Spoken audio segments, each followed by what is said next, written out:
सुशांत सिंह राजपूत की मौत को आत्महत्या मानकर मुंबई पुलिस ने जांच शुरू की। तब शक के दायरे में करीब करीब पूरी फिल्म इंडस्ट्री आ गई। आरोप यही लग रहा था कि फिल्म इंडस्ट्री को अपने हिसाब से चलाने वाला कोई गिरोह है जो सुशांत का करियर बर्बाद करने में जुटा, और वही तनाव सुशांत की मौत की वजह बना। यह कहानी सुशांत के पिता की तरफ से दर्ज कराई गई एफआईआर के बाद पूरी तरह पलट गई। सुशांत के पिता का आरोप था कि उनके बेटे की मौत के लिए रिया चक्रवर्ती और उनका परिवार जिम्मेदार है। उन्होंने ही सुशांत की मौत का एक सिरा उनकी पूर्व मैनेजर दिशा सालियान की मौत से भी जोड़ा था। पटना में दर्ज एफआईआर जो अब सीबीआई के हवाले है, उसमें यह बात लिखी है कि रिया ने ही दिशा सालियान को सुशांत की सेक्रेटरी बनाया था और सुशांत को आशंका थी कि उनको दिशा की मौत के मामले में फंसाया जा सकता है। अब दिशा की मौत के बारे में मुंबई पुलिस के सूत्रों का कहना है कि दिशा और सुशांत की मौत दो अलग अलग मामले हैं। दोनों की मौत का आपस में कोई लेना देना नहीं। कम से कम अब तक की जांच से तो यही पता चला। बताया गया कि दिशा कुछ दिनों से अपने कामकाज को लेकर परेशान चल रही। उनका करियर ठीक नहीं चल रहा। दिशा का तनाव मिटाने के लिए ही उनके दोस्तों ने छोटी सी पार्टी रखी। उसी दौरान लंदन से दिशा की दोस्त का फोन आया। दावा किया जा रहा है कि दोस्त के साथ फोन पर भी दिशा ने अपनी प्रोफेशनल जिंदगी की परेशानी बताई। इसके थोड़ी ही देर बाद दिशा सालियान 14वीं मंजिल से नीचे गिरी। यह हादसा था या आत्महत्या, इसकी जांच की जा रही। दिशा के परिवार ने किसी पर शक नहीं जताया। उनका भी यही कहना है कि दिशा की मौत का सुशांत की मौत से कोई लेना देना नहीं। सुशांत के पिता ने रिया और उनके परिवार पर सुशांत के पैसे हड़पने का आरोप लगाया। अमानत में खयानत और चोरी का आरोप भी एफआईआर में। इसकी जांच ईडी की टीम अपनी तरफ से भी कर रही। रिया के इनकम टैक्स रिटर्न के जरिए उनकी आमदनी, खर्च और संपत्तियों का हिसाब किताब खंगाला जा रहा। इसमें ईडी ने रिया, उनके भाई शौविक चक्रवर्ती, उनकी मैनेजर श्रुति मोदी और सैमुअल मिरांडा से अलग अलग पूछताछ की। ये सभी सुशांत की मौत के मामले में दर्ज एफआईआर में आरोपी। आज ईडी ने रिया और शौविक के साथ उनके पिता इंद्रजीत चक्रवर्ती से भी पूछताछ की, वो भी आरोपी। इनके अलावा श्रुति मोदी, सुशांत के क्रिएटिव मैनेजर सिद्धार्थ पिठानी और रिया के चार्टर्ड अकाउंटेंट से भी पूछताछ हुई। ईडी ने सबको एक साथ बुलाया। इस मामले में मीडिया की दिलचस्पी भी रिया को अचानक खटकने लगी। सुप्रीम कोर्ट रिया की तरफ से एक नया हलफनामा दाखिल किया गया सुप्रीम कोर्ट में, जिसमें आरोप लगाया गया कि सुशांत की हत्या के मामले का सनसनीखेज ढंग से मीडिया ट्रायल किया जा रहा। रिया ने भी यह आरोप लगाया कि मीडिया ने तो उनको दोषी ही करार दे दिया। हलफनामे में दो घटनाओं की मिसाल दी गई। याद दिलाया गया कि 2G घोटाले और आरुषि हत्याकांड में भी ऐसा ही मीडिया ट्रायल हुआ। तब मीडिया ने जिन लोगों को दोषी ठहराया था वो अदालत में बेगुनाह साबित हुए। उन दोनों मामलों की जांच भी सीबीआई नहीं की थी। इसी हलफनामे में रिया की तरफ से यह सवाल भी उठाया गया कि सुशांत की मौत के बाद मुंबई में ही 1 महीने के दौरान आशुतोष भाकरे और समीर शर्मा ने भी आत्महत्या कर ली। ये दोनों भी अभिनेता थे, लेकिन उनके बारे में सत्ता के गलियारों में कोई हलचल नहीं। वहीं सुशांत की मौत के मामले में बिहार के मुख्यमंत्री ने दिलचस्पी दिखाकर पटना में एफआईआर दर्ज करवा दी। महाराष्ट्र सरकार की तरह रिया ने भी दावा किया कि बिहार सरकार को कोई अधिकार नहीं है कि वो सुशांत की मौत की सीबीआई जांच की सिफारिश करे। एफिडेविट में रिया ने लिखा है कि हजारों करोड़ के घोटालों की जांच ईडी और सीबीआई ने की, जिसका कोई नतीजा अब तक सामने नहीं आया। क्या अपने खिलाफ चल रही ईडी की जांच पर यह रिया का तंज है? ईडी की टीम 5 दिन की पूछताछ में रिया और उनके परिवार की आर्थिक हालत और लेन देन के बारे में कितनी जानकारी जुटा पाई है? ये सब ब्यौरा देखना है। ये सब ब्यौरा लेकर हम लौटेंगे, लेकिन वक्त फिर एक ब्रेक का हो रहा है। 3 मिनट ब्रेक लेते हैं और इसकी बात करते हैं।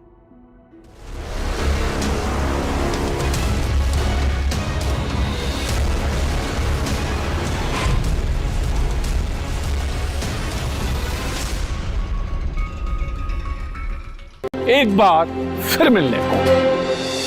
लॉकडाउन की परीक्षा तो हमने पास कर दी, लेकिन अब कोरोना को हराना है। तब तक मैं यूं ही उठाता रहूंगा आपकी आवाज। भैया जी का हिंद सिर्फ न्यूज 18 इंडिया पर। न्यूज 18 इंडिया आपका पसंदीदा नेशनल न्यूज चैनल। देखिए डीडी फ्री डिश पर बिग मैजिक और 9XM चैनल के बीच कोरोना की हर खबर देखते रहिए न्यूज 18 इंडिया पर।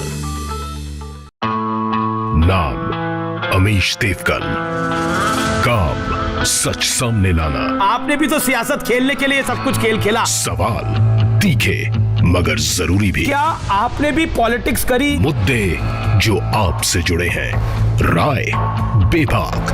कोरी सियासत है। आवाज कभी कभी ऊंची कर लेते हैं। हम तो एक्सपोज करेंगे चाहे कोई भी हो, ताकि देश की सबसे बड़ी बहस में आपकी आवाज दब न जाए। देखिए आर पार अमीश देवगन के साथ। न्यूज 18 इंडिया आपका पसंदीदा नेशनल न्यूज चैनल उपलब्ध है टाटा स्काई के चैनल नंबर 519 और एयरटेल के चैनल नंबर 318 पर। कोरोना की हर खबर देखते रहिए न्यूज 18 इंडिया पर। कोरोना पर दिन भर 100 आंकड़े, 100 खबरें, 100 बातें, लेकिन रात 8 बजे सिर्फ 100 बात की एक बात न्यूज 18 इंडिया पर। न्यूज 18 इंडिया आपका पसंदीदा नेशनल न्यूज चैनल उपलब्ध है डिश टीवी के चैनल नंबर 663 और D2H के चैनल नंबर 306 पर। कोरोना की हर खबर देखते रहिए न्यूज 18 इंडिया पर। जितना बेताब हैं आप मुझसे मिलने को, उससे कहीं ज्यादा बेताब हूं मैं आपसे एक बार फिर मिलने को। लॉकडाउन की परीक्षा तो हमने पास कर दी, लेकिन अब कोरोना को हराना है। तब तक मैं यूं ही उठाता रहूंगा आपकी आवाज। भैया जी का हिंद सिर्फ न्यूज 18 इंडिया पर। न्यूज 18 इंडिया आपका पसंदीदा नेशनल न्यूज चैनल। देखिए डीडी फ्री डिश पर बिग मैजिक और 9XM चैनल के बीच कोरोना की हर खबर देखते रहिए न्यूज 18 इंडिया पर। नाम अमीश देवगन, काम सच सामने लाना। आपने भी तो सियासत खेलने के लिए सब कुछ खेल खेला। सवाल तीखे मगर जरूरी भी। क्या आपने भी पॉलिटिक्स करी? मुद्दे जो आपसे जुड़े हैं, राय बेबाक। कोरी सियासत है। आवाज कभी कभी ऊंची कर लेते हैं। हम तो एक्सपोज करेंगे चाहे कोई भी हो, ताकि देश की सबसे बड़ी बहस में आपकी आवाज दब न जाए। देखिए आर पार अमीश देवगन के साथ।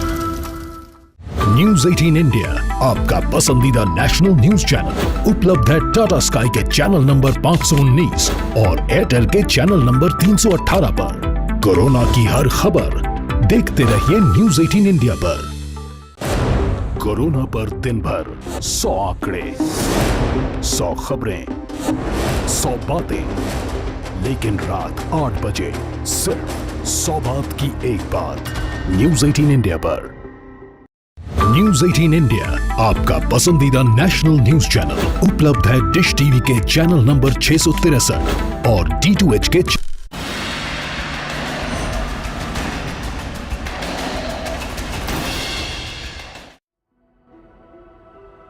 जर्मनी के मशहूर साहित्यकार हैं बर्टोल्ट ब्रेख्ट। उनकी एक बड़ी मशहूर कविता है, जब कभी हमें किसी सवाल का जवाब मिलता सा लगता है, हम में से कोई खोल देता था दीवार पर लटकी रोल की हुई पुरानी चीनी तस्वीर की रस्सी, कि वो खुल जाती थी और दिखने लगता था बेंच पर बैठा वो शख्स जिसे शक ही शक था। सुशांत सिंह राजपूत की मौत की पहेली कुछ ऐसी ही उलझी हुई। एक सवाल का जवाब मिलता दिखता है तो उसी जवाब से शक और सवालों का नया मकड़जाल पैदा हो जाता है। मुंबई पुलिस की जांच में कुछ संदिग्ध नहीं मिला तो उस पर सुशांत के घर वालों को शक होने लगा उनकी शिकायत पर बिहार पुलिस ने जांच शुरू की तो उस पर मुंबई पुलिस और महाराष्ट्र सरकार को राजनीति का शक होने लगा। अब शक के दो गोले बन गए। एक गोले में रिया चक्रवर्ती, उनका परिवार है। यह गोला सुशांत के परिवार और उनके करीबी दोस्तों ने बनाया। शक और सवालों के दायरे से बाहर निकलने के लिए रिया की तरफ से जो गोले दागे जा रहे हैं, उसकी जद में सुशांत का परिवार। बीते 2 दिन में सुशांत की मौत के रहस्य पर रोशनी डालने के लिए 2 तस्वीरें सामने लाई गई। कहां से आई यह भी रहस्य है, लेकिन अभी बात उन तस्वीरों और उन पर उठ रहे सवालों की करते। पहली तस्वीर सुशांत और रिया की व्हाट्सएप चैट की थी। दावा किया गया कि पिछले साल अप्रैल में सुशांत की बहन प्रियंका सिंह मुंबई गई थी। वो रिया से मिली, रिया के परिवार वालों के साथ उन्होंने पार्टी भी की और उसी पार्टी के दौरान नशे की हालत में सुशांत की बहन ने रिया के साथ कुछ शर्मनाक हरकत की। यह बात सुशांत के परिवार ने भी मानी कि अप्रैल 2019 के बाद सुशांत अपनी बहन प्रियंका से बहुत नाराज थे। सुशांत के पिता के वकील का दावा है कि वो भी रिया की एक चाल थी। रिया को जब मालूम हुआ कि सुशांत अपनी बहन प्रियंका के बहुत करीब हैं, तो रिया ने ही भाई बहन के बीच विवाद की खाई खोदी थी। यह सुशांत के पिता के वकील का आरोप है। सुशांत के पिता का आरोप है कि मई 2019 यानी प्रियंका वाली घटना के बाद रिया ने सुशांत को पूजा पाठ, तंत्र मंत्र इनके चक्कर में उलझाया और उनकी दिमागी हालत खराब होती चली। सुशांत के बैंक खाते से पिछले साल जुलाई अगस्त में 1,91,000 की पूजा सामग्री खरीदी गई। उसे भी तंत्र मंत्र से जोड़ा जा रहा था। अब उसी से जुड़ा एक और वीडियो सामने आया। दावा किया जा रहा है कि यह वीडियो अप्रैल 2019 का है, जिसमें सुशांत के घर पर रुद्राभिषेक पूजा होती दिख रही। पूजा में सुशांत के अलावा उनकी बहन और जीजा भी दिख रहे हैं। रिया इस वीडियो में नहीं है। अब शक इस बात पर है कि रिया ने सुशांत की धार्मिक भावनाओं का इस्तेमाल करके भूत प्रेत का चक्कर फैलाया था, या फिर ऐसा कोई चक्कर था ही नहीं। अगर नहीं था तो फिर सुशांत को मुंबई के बांद्रा में अपना फ्लैट छोड़कर रिया के साथ उसी इलाके में किराए के फ्लैट में क्यों शिफ्ट होना पड़ा?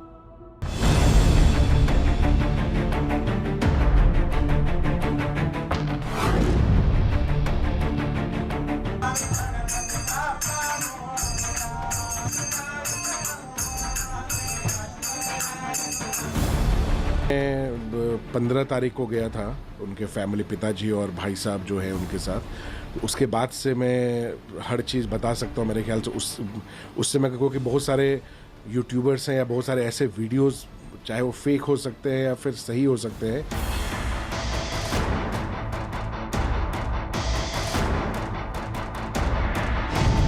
सुशांत केस में पुराने वीडियो से मची सनसनी का सच।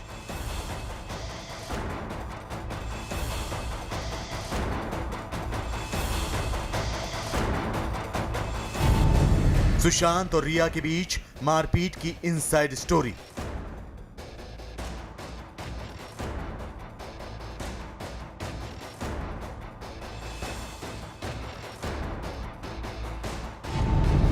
सुशांत के पैसे से बढ़ता गया रिया का बैंक बैलेंस।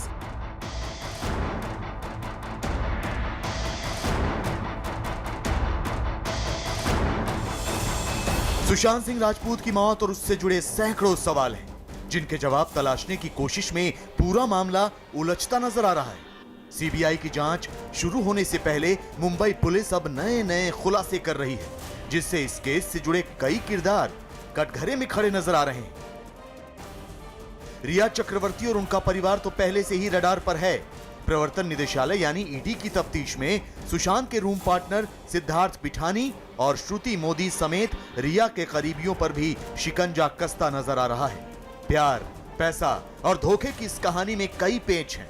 सुशांत केस के कई ऐसे पहलू हैं जो जांच के दायरे में हैं, और बहुत मुमकिन है कि इन तमाम पहलुओं का सिरा तलाशने की कोशिश होगी तो इस मामले से जुड़ा सच सामने आ जाएगा। लेकिन फिलहाल सबसे ज्यादा सुर्खियां बटोर रहा है मुंबई पुलिस का दावा, जिसके मुताबिक सुशांत और रिया के बीच काफी बड़ा झगड़ा हुआ था। दोनों के बीच कहासुनी हुई और नौबत मारपीट तक आ गई। इसी के बाद रिया ने सुशांत का घर छोड़ दिया और अपने पिता के घर चली गई। रिया और सुशांत के रिश्ते इस कदर खराब हो गए कि रिया ने सुशांत का फोन नंबर भी ब्लॉक कर दिया। झगड़ा दोनों के बीच एक दूसरे के परिवार की वजह से हुआ था। मुंबई पुलिस ने सुशांत और रिया के झगड़ों का जो खुलासा किया है उससे कई सवाल खड़े हो रहे हैं। क्या इन दोनों में झगड़े इस हद तक होते थे कि नौबत मारपीट तक पहुंच जाती थी? अगर ऐसा हो रहा था तो रिया ने इससे पहले ये बातें किसी और को क्यों नहीं बताई? रिया ने ही कुछ दिन पहले ये दावा किया था कि उसने खुद ही सुशांत के कहने पर उसका घर छोड़कर वो अपने माता पिता के घर पहुंच गई थी।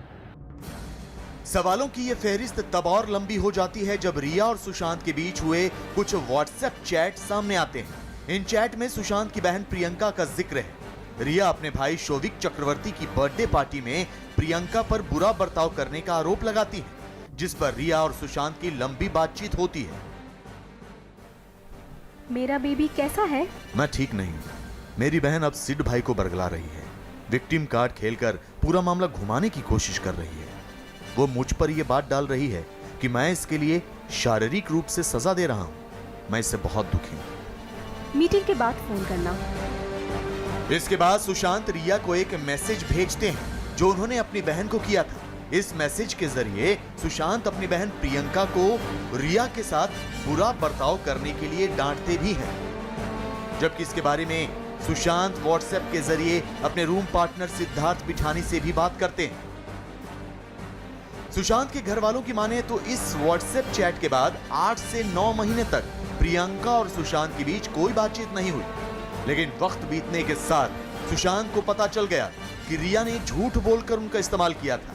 रिया ने सुशांत को उनके परिवार वालों से दूर करने की साजिश रची थी, जिसके बाद पिछले साल दिसंबर में सुशांत ने खुद प्रियंका को फोन कर माफी मांगी थी। सुशांत के परिवार के सामने रिया का कच्चा चिट्ठा खुल चुका था। ये तो उसने जब वो आई सुशांत के जिंदगी में 3 दिन में घर में शिफ्ट कर गई, और घर में जब शिफ्ट किया तो इत्तेफाक से प्रियंका वहां पे थी, और प्रियंका सुशांत से बहुत क्लोज थी। उसका अकाउंट्स में भी हेल्प करती थी, उसके बिजनेस में भी थोड़ा बहुत हेल्प करती थी। जब भी सुशांत को जरूरत होती थी तो प्रियंका और उसके हस्बैंड जाके मदद करते थे। तो रिया ने देखा कि जब तक प्रियंका इसके जिंदगी में रहेगी, थोड़ा बहुत हस्तक्षेप रहेगा, तब तक उसका कंट्रोल नहीं बन पाएगा। तो इसलिए पहला काम किया कि प्रियंका के खिलाफ उसने भड़का दिया। सुशांत और प्रियंका के बीच अनबन थी या नहीं? रिया ने जानबूझकर भाई बहन के बीच गलतफहमी पैदा की थी या नहीं? रिया सुशांत को उनकी बहन प्रियंका के खिलाफ भड़काकर अपना उल्लू सीधा कर रही थी या नहीं? रिया प्रियंका के बारे में सुशांत को झूठ क्यों बोल रही थी? ये सवाल इसलिए उठ रहे हैं क्योंकि अप्रैल 2019 में सुशांत की बहन प्रियंका अपने पति के साथ मुंबई आई थी। इसी दौरान प्रियंका पहली बार रिया चक्रवर्ती से मिली थी। सुशांत, उनकी बहन प्रिया, उनके पति और रिया 18 अप्रैल को पावना डैम के फार्म हाउस गए थे और 19 अप्रैल तक वहीं रुके थे। 20 अप्रैल 2019 को प्रियंका को वापस दिल्ली जाना था, लेकिन सुशांत की जिद की वजह से उन्होंने अपनी टिकट कैंसिल करवा दी। उसी दिन रिया बताती है कि शाम को उनके भाई शोविक की बर्थडे पार्टी है। सुशांत थकावट की वजह से पार्टी में जाने से मना कर देते हैं और घर पर ही आराम करते हैं। ऐसे में रिया सुशांत की बहन प्रियंका से उस पार्टी में आने की जिद करती है। लेकिन जब शाम को प्रियंका पार्टी में पहुंचती हैं, तो उन्हें पता चलता है कि यह बर्थडे पार्टी नहीं बल्कि मौज मस्ती की पार्टी है, जो सुशांत के क्रेडिट कार्ड पर हो रही है। लेकिन सुशांत की बहन प्रियंका कुछ नहीं कहती और घर वापस आकर अपने कमरे में चली जाती है। इसी के बाद रिया सुशांत को प्रियंका के खिलाफ भड़काना शुरू करती है। ऐसे में सवाल ये उठते हैं कि क्या रिया ने अपना भेद खुल जाने के डर से सुशांत को उनकी बहन के खिलाफ भड़काया? क्या रिया को इस बात का डर था कि प्रियंका पार्टी में हो रहे खर्च का सच सुशांत को बता देंगी? क्या इसी वजह से उन्होंने सुशांत के कान भरे और प्रियंका को गलत साबित करने की कोशिश की? उसका इंटेंशन कुछ और था, सुशांत का इंटेंशन कुछ और था। सुशांत ने जो भी अपने सिस्टर के साथ अगर कोई किया, मेरे को मालूम नहीं इसके उतना डिटेल, लेकिन जो भी किया वो इसी गलतफहमी में किया कि ये मेरी लाइफ पार्टनर है, ये जो बोल रही है इसका फिलहाल मेरे को सपोर्ट करना पड़ेगा। बाद में सुशांत को कुछ ही दिनों में पता चल गया कि इसका गेम तो कुछ और ही था।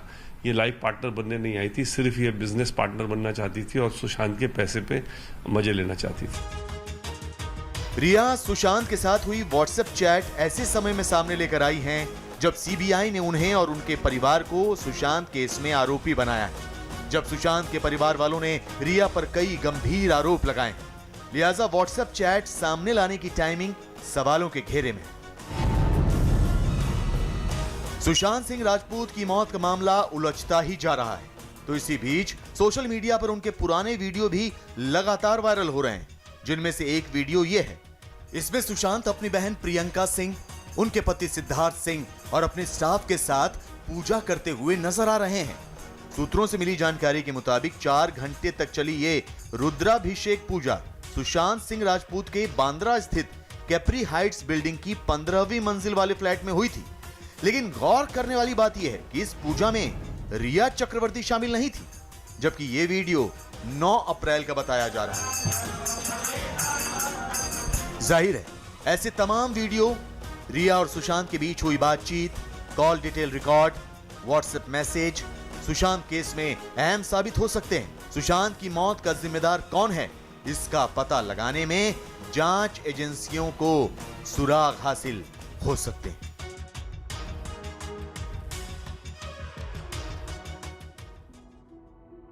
सुशांत की मौत के राज अब उनके परिवार और प्रेम संबंध की उलझनों में ढूंढे जा रहे हैं, जिसका एक सिरा उनके पैसों से भी जुड़ा है।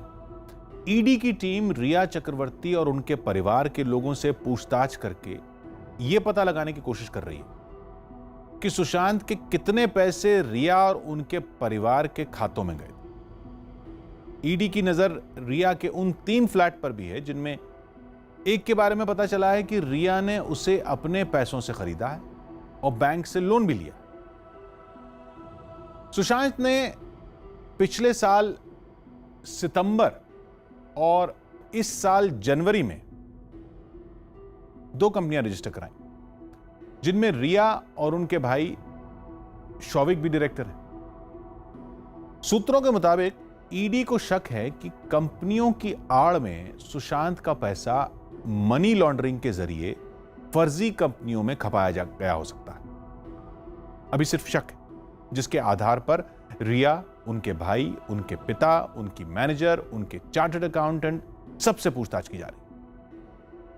अब तक की जांच में रिया चक्रवर्ती के 2 साल के इनकम टैक्स रिटर्न की कॉपी हाथ लगी। यह पता चला है कि 2017-18 में रिया की टोटल रेवेन्यू फ्रॉम ऑपरेशंस, कुल आमदनी 45,47,000 रुपए थी, जबकि 2018-19 में यह रकम 58,38,480 रुपए। 2017-18 के मुकाबले अगले साल यानी 2018-19 में दूसरे स्रोतों से रिया की आमदनी 1 लाख से ज्यादा बढ़ गई, ऐसा इनकम टैक्स रिटर्न से पता चलता है। अब ईडी ये पता लगा रही है कि क्या इसके अलावा भी रिया और सुशांत के बीच आर्थिक लेन देन हुआ था, मसलन कोई महंगा गिफ्ट जो सुशांत ने रिया या फिर रिया ने सुशांत को दिया हो। रिया की तरफ से हालांकि पहले ही दावा किया जा चुका है कि फिल्म छिछोरे लिखी पानी की एक बोतल और उनकी डायरी के पन्नों के अलावा उनके पास सुशांत की कोई प्रॉपर्टी नहीं। फिर भी खोजबीन जारी है, क्योंकि ईडी को शक है कि रिया और उनका परिवार शायद कुछ छिपा रहा हो।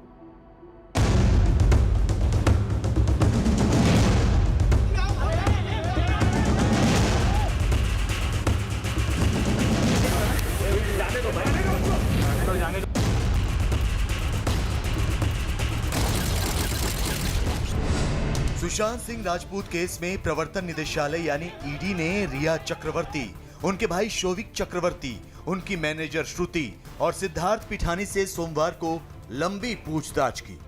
पिछले हफ्ते शुक्रवार को हुई पूछताछ के बाद यह दूसरा मौका था जब रिया चक्रवर्ती को ईडी के सवालों का सामना करना पड़ा। प्रवर्तन निदेशालय रिया के तमाम लेन देन की बारीकी से जांच कर रही है, तो इसी बीच न्यूज 18 को रिया चक्रवर्ती की इनकम टैक्स रिटर्न का ब्यौरा मिला है, जिससे कई राज से पर्दा उठता है। रिया के इनकम टैक्स रिटर्न से जुड़े दस्तावेजों से पता चलता है कि वित्तीय वर्ष 2017-18 और 2018-19 में रिया चक्रवर्ती की कमाई अचानक बढ़ गई, जबकि उनकी कमाई बढ़ने का जरिया क्या था इसका पता नहीं लग पा रहा। रिया ने कई जगह इतने पैसे लगाए हैं जो उनकी आमदनी से ज्यादा हैं। 2018-19 में रिया ने आईटीआर में सालाना कमाई 18 लाख रुपए दिखाई है, जबकि 2018 से 2019 के बीच उनके फिक्स एसेट यानी स्थायी परिसंपत्ति 96,000 से बढ़कर 9 लाख तक पहुंच गई। इतना ही नहीं, रिया कुछ कंपनियों में शेयर होल्डर भी हैं जिनकी भी ईडी जांच कर रही है। जांच इस बात की भी हो रही है कि रिया ने 2017-18 में 34 लाख रुपए के शेयर कहां से खरीदे, जबकि उनकी कमाई 18 लाख ही है। रिया का शेयर होल्डर फंड 2017-18 में 34 लाख से 2018-19 में 42 लाख तक पहुंच गया, जो जांच का विषय है।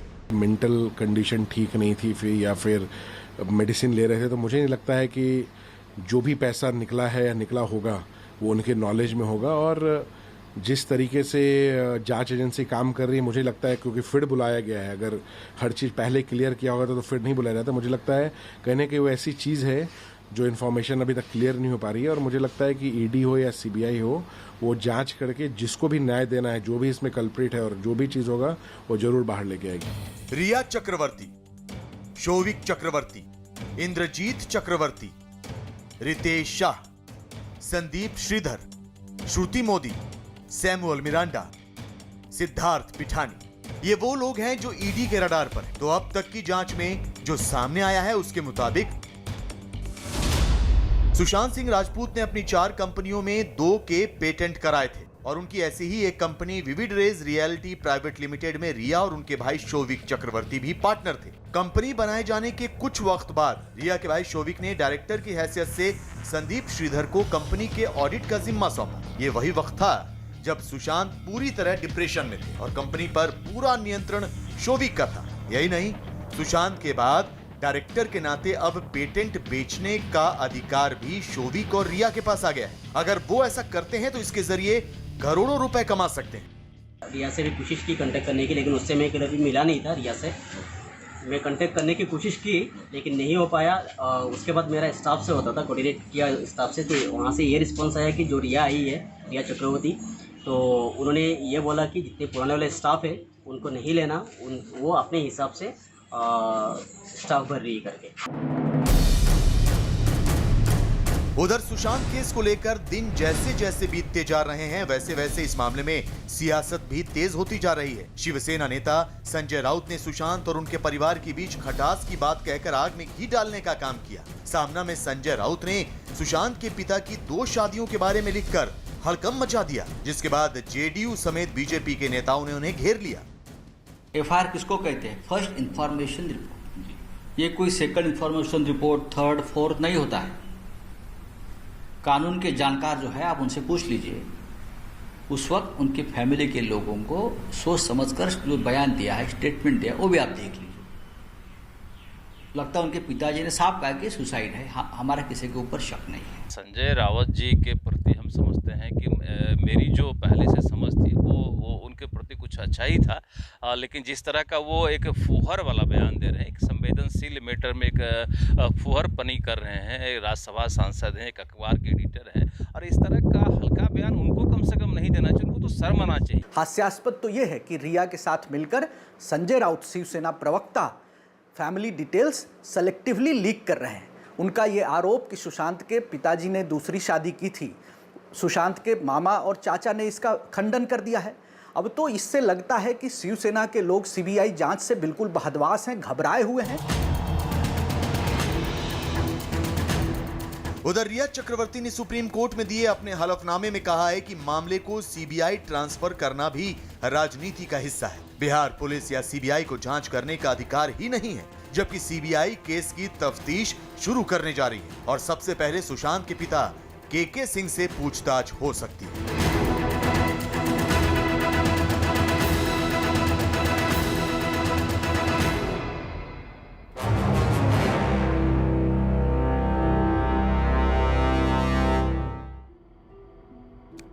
दूसरे देशों की जमीन हड़पने के चक्कर में चीन अब उस भूमाफिया जैसी हरकतें करने लगा है जो कमजोर के सिर पर बंदूक रखकर उसकी जमीन पर कब्जा करना चाहता। चीन ने ऐसी ही कोशिश लद्दाख में की। वहां भारत के हाथों मुंह की खाने के बाद अब चीन की नजर एक बार फिर ताइवान पर। 71 साल से ताइवान को अपना हिस्सा बताते रहे चीन ने अब हथियारों से वहां के लोगों और सरकार को डराना शुरू कर दिया। ताइवान के सिन पर चीन ने अपना एक रॉकेट लॉन्चर भी तैनात कर दिया है। चीन की इस हरकत से चीन सागर इलाके की शांति एक बार फिर खतरे में पड़ गई। ताइवान चीन सागर में ही 35,000 वर्ग किलोमीटर से भी ज्यादा बड़ा टापू जैसा एक देश है, जिसे रिपब्लिक ऑफ चाइना के नाम से जानती। रिपब्लिक ऑफ चाइना, जिसके दायरे में ताइवान ही नहीं बल्कि पूरा चीन हुआ करता। चीन को राजशाही से मुक्ति दिलाकर वहां 1912 में जो लोकतांत्रिक सरकार सत्ता में आई थी, वो रिपब्लिक ऑफ चाइना की ही सरकार। अब वो सिर्फ ताइवान रह गया। उसी के खिलाफ माओ त्से तुंग ने गृह युद्ध शुरू किया था और ताकत के दम पर सत्ता हड़पकर 1949 में रिपब्लिक ऑफ चाइना को पीपल्स रिपब्लिक ऑफ चाइना बना दिया था। वहां की पुरानी सरकार सिर्फ ताइवान तक सिमट कर रह गई, जिसे चाहकर भी चीन के कम्युनिस्ट तानाशाह अपने कब्जे में नहीं ले सके। 1971 तक ताइवान संयुक्त राष्ट्र का हिस्सा भी था। चीन के दबाव में संयुक्त राष्ट्र ने ताइवान की सदस्यता खत्म कर दी। हालांकि अब भी दुनिया के 15 देशों के साथ ताइवान के कूटनीतिक रिश्ते हैं। कारोबारी रिश्ते तो भारत समेत लगभग हर देश के साथ हैं। चीन के न चाहते हुए भी ताइवान अलग देश है, जिसे अपना हिस्सा बनाने के लिए चीन समय समय पर मचलता रहा। एक बार फिर चीन कुछ वैसा ही करने जा रहा है। माना यह जा रहा है कि ताइवान पर नजरें गड़ाकर चीन अमेरिका पर भी निशाना साधने की कोशिश कर रहा है, क्योंकि अमेरिका खुलकर ताइवान के साथ खड़ा है। अभी एक दिन पहले ही अमेरिका के स्वास्थ्य मंत्री ताइवान दौरे पर पहुंचे थे। अमेरिका ने हर मामले में ताइवान का मजबूती से साथ देने का ऐलान भी किया। उसी के बाद तमतमाए चीन ने अपने लड़ाकू विमानों और मिसाइलों को ताइवान की तरफ तैनात कर दिया, ये जानते हुए भी कि अगर चीन की सेना ने ताइवान पर हमला किया तो अमेरिका सिर्फ तमाशा नहीं देखेगा।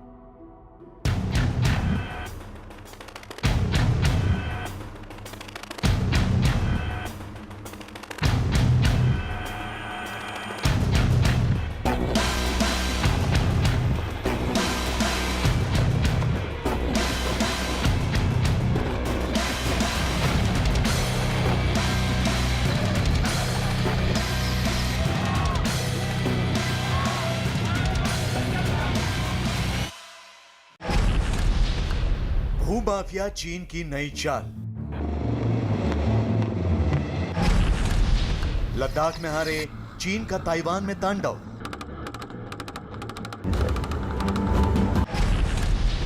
ताइवान के इर्द गिर्द बनाया सैन्य मोर्चा। ताकत के दम पर ताइवान पर कब्जे की शीखी चाल।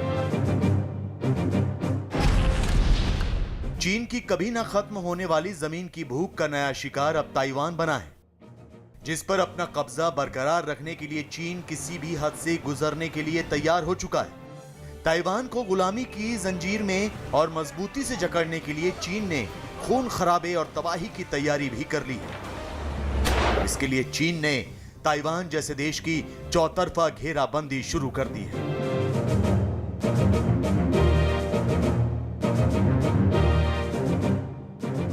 चीन के गुलामी के शिकंजे से बाहर निकलने को बेताब ताइवान पर अपना कब्जा बनाए रखने के लिए चीन ने जंग की पूरी तैयारी कर ली है। इसके लिए उसने ज़मीन से लेकर आसमान तक, समंदर से लेकर पाताल लोक तक ताइवान की पूरी घेराबंदी कर दी है। ताइवान जैसे छोटे मुल्क को अपने मुट्ठी में करने के लिए चीन ने ऐसे ऐसे हथियार तैनात कर दिए हैं, जिसके इस्तेमाल से न सिर्फ ताइवान बल्कि पूरी दुनिया तबाह हो सकती है। ताइवान को पूरी तरह से अपने कब्जे में लेने के लिए चीन दशकों से कोशिश कर रहा है, जबकि ताइवान चीन के चंगुल से आजाद होने के लिए जद्दोजहद में जुटा है। लेकिन राष्ट्रपति शी जिनपिंग ने जब से अपनी विस्तारवादी सोच को पूरी दुनिया में फैलाने की कोशिश की है। उसके बाद से ताइवान का विवाद गहरा गया है। अब चीन किसी भी कीमत पर ताइवान पर पूरी तरह से कब्जा करने के लिए बेकरार है और इसके लिए वो गुपचुप ढंग से तैयारी कर रहा है। जो टापुओं पर चीन अपना अधिकार जमाने की कोशिश कर रहा है, इस पूरे इलाके में, चाहे ताइवान हो या चाहे साउथ चाइना सी हो या हमारे ईस्टर्न लद्दाख में हो, तो हर एक अपने अपने तरीके से जवाब दे रहा है। ताइवान के खिलाफ चीन की गुपचुप तैयारी का पर्दाफाश कुछ सैटेलाइट तस्वीरों से हुआ है, जिनमें यह साफ नजर आ रहा है कि चीन बेहद शातिर तरीके से ताइवान के खिलाफ चक्रव्यूह तैयार कर रहा है और उसकी सैन्य घेराबंदी में जुटा हुआ है। चीन का मंसूबा ताइवान पर कब्जा करने का है। इसके लिए वो ताइवान के तट पर अपना सैन्य बेड़ा लगातार बढ़ा रहा है। सैटेलाइट तस्वीरों से पता चला है कि चीन ने ताइवान तट पर जमीन और पानी में चलने वाले जंगी जहाज तैनात कर दिए हैं। इसके साथ ही उसने ताइवान के आसपास के इलाकों में मोबाइल मिसाइल लॉन्चर की भी तैनाती कर दी है। यही नहीं, चीन ताइवान के इर्द गिर्द के इलाके में लगातार परमाणु मिसाइल का परीक्षण कर उसे डराने की कोशिश कर रहा है। इसके साथ ही चीन के लड़ाकू विमान बार बार ताइवान की हवाई सीमा में उड़ान भर रहे हैं। ताइवान के खिलाफ चीन ऐसा जंगी जहाज तैयार कर रहा है जो पानी में तैर भी सकता है और जरूरत पड़ने पर जमीन पर दौड़ भी सकता है। चीन ने अपने इस जंगी जहाज को ताइवान के पास समंदर में तैनात किया है। चीन की इस करतूत की कुछ तस्वीरें और वीडियो भी सामने आ चुके हैं। यह चीन की उसी जंगी जहाज का वीडियो है जो उसने ताइवान की सीमा के पास तैनात किया है।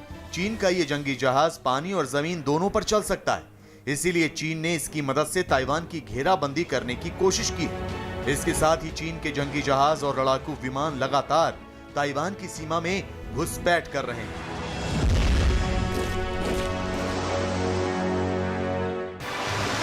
ताइवान पर कब्जा करने के लिए चीन एक तरफ गुपचुप ढंग से उसकी सैन्य घेराबंदी कर रहा है, तो दूसरी ओर उसे जुबानी धमकी देने से भी बाज नहीं आ रहा।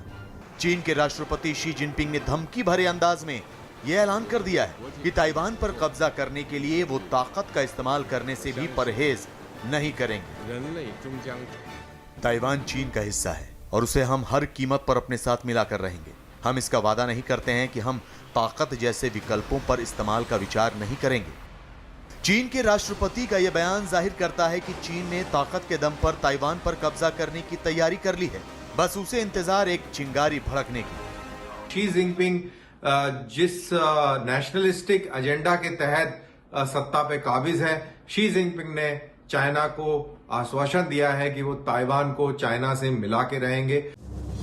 चीन ताइवान पर कब्जे के लिए किस कदर तैयारी कर चुका है, इसका अंदाजा इस बात से लगाया जा सकता है कि उसने अपना ब्रह्मास्त्र भी उतार दिया है। चीन ने ताइवान के पास ही अपना शक्तिशाली रॉकेट लॉन्चर PCL-191 तैनात किया है। इसकी रेंज 350 किलोमीटर है, जबकि चीन ने इसे जिस जगह पर तैनात किया है वहां से ताइवान की दूरी महज 180 किलोमीटर है। चीन ताइवान पर कब्जे के लिए बेचैन है तो अमेरिका ताइवान के साथ कंधे से कंधा मिलाकर खड़ा हो गया है और अमेरिका चीन को लगातार ये संकेत दे रहा है कि ताइवान के खिलाफ ताकत का इस्तेमाल करना उसे महंगा पड़ सकता है।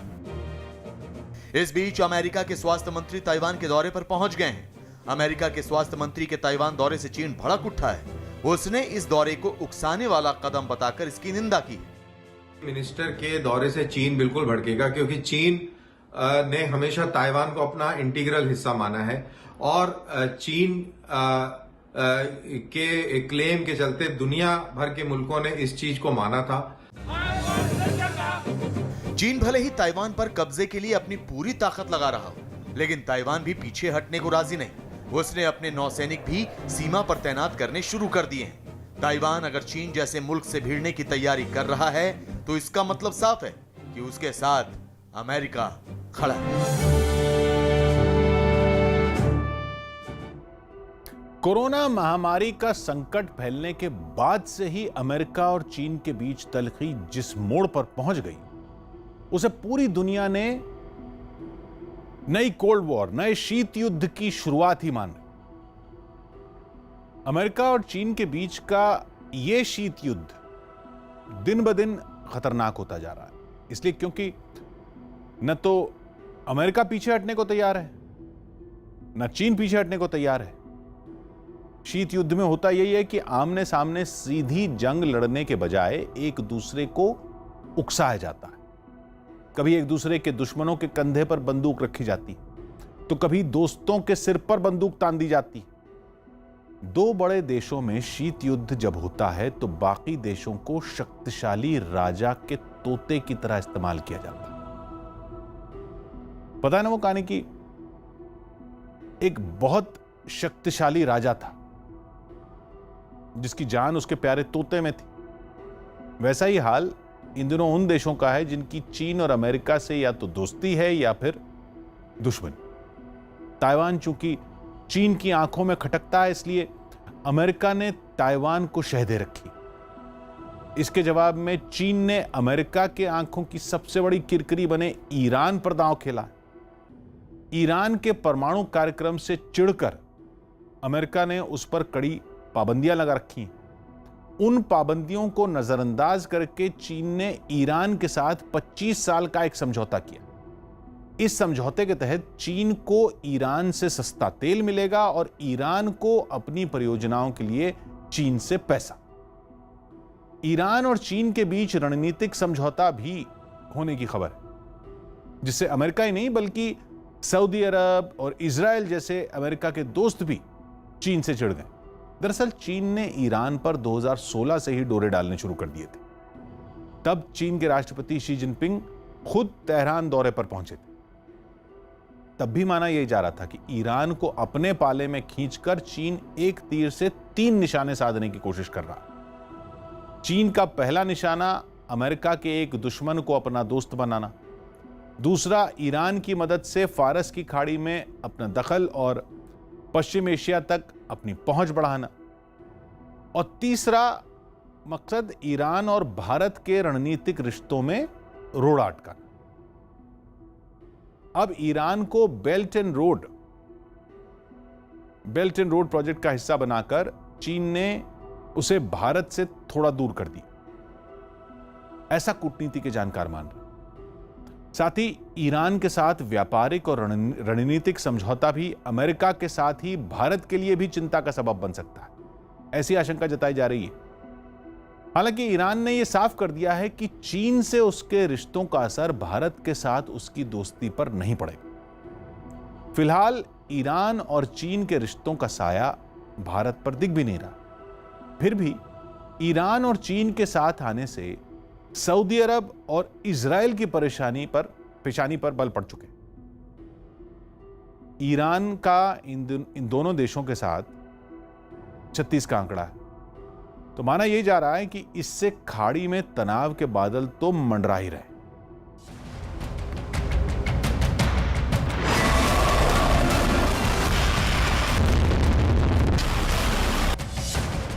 चीन और अमेरिका के बीच जारी तकरार बढ़ती जा रही है।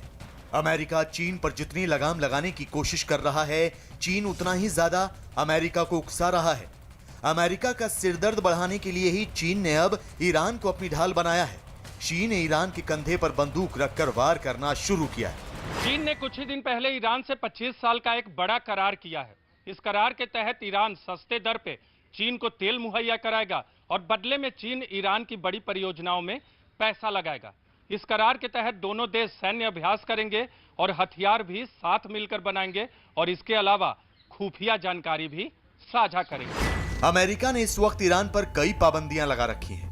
चीन और ईरान ने इन पाबंदियों को नजरअंदाज करके समझौता किया है। इससे अमेरिका भड़क उठा है। साथ ही इस समझौते से पश्चिम एशिया के देशों का समीकरण भी बिगड़ने का अंदेशा है। ईरान में चीन की एंट्री से पश्चिम एशिया के देशों में अशांति फैलेगी। ईरान अब भी दुनिया में आतंक को पनाह देने वाला सबसे बड़ा देश है। ऐसे में चीन के जरिए वहां हथियार और पैसा पहुंचने से पूरे इलाके की शांति को खतरा पैदा होगा। इससे सऊदी अरब और इजराइल सबसे ज्यादा खतरे में आ जाएंगे। ये पूरे इलाके को चुनौती देने के लिए एक बहुत बड़ा एक पोल साबित होगा और इस पूरे इलाके की शांति के ऊपर इसका बिल्कुल डायरेक्ट इफेक्ट पड़ेगा। पश्चिम एशिया और अरब देशों के समीकरण बेहद उलझे हुए हैं। यहाँ बहुत से देश ऐसे हैं जिनके रिश्ते अमेरिका से काफी अच्छे हैं, जबकि कुछ देशों के रिश्ते अमेरिका से अच्छे नहीं हैं। इस इलाके के अहम देश हैं सऊदी अरब, इजराइल और ईरान। सऊदी अरब और इजराइल अमेरिका के करीबी हैं, जबकि ईरान अमेरिका का कट्टर दुश्मन देश है। इन तीन देशों की वजह से इस इलाके के कूटनीतिक समीकरण पर काफी असर पड़ता है। ऐसे में अगर ईरान चीन के साथ चला जाता है तो ईरान को अपना दुश्मन समझने वाले सऊदी अरब और इजराइल की मुश्किल बढ़ जाएगी। और अगर ऐसा होता है तो पूरा जो बैलेंस है मध्य पूर्व का, वो कहीं ना कहीं बिगड़ जाएगा। और तो ये एक बहुत ही गंभीर जियोपॉलिटिकल समस्या बनेगी और एक बहुत बड़ा फ्लैश पॉइंट उभर के आ सकता है। चीन ने अपने विस्तारवादी मंसूबों को अंजाम देने के लिए पूरी दुनिया में पैर फैला लिए हैं, जिसका असर यह हुआ है कि पूरी दुनिया उसके खिलाफ हो गई है। लेकिन इसके बाद भी चीन मानने को तैयार नहीं है। इससे दुनिया पर तीसरे विश्व युद्ध के बादल और गहरे हो जाते हैं।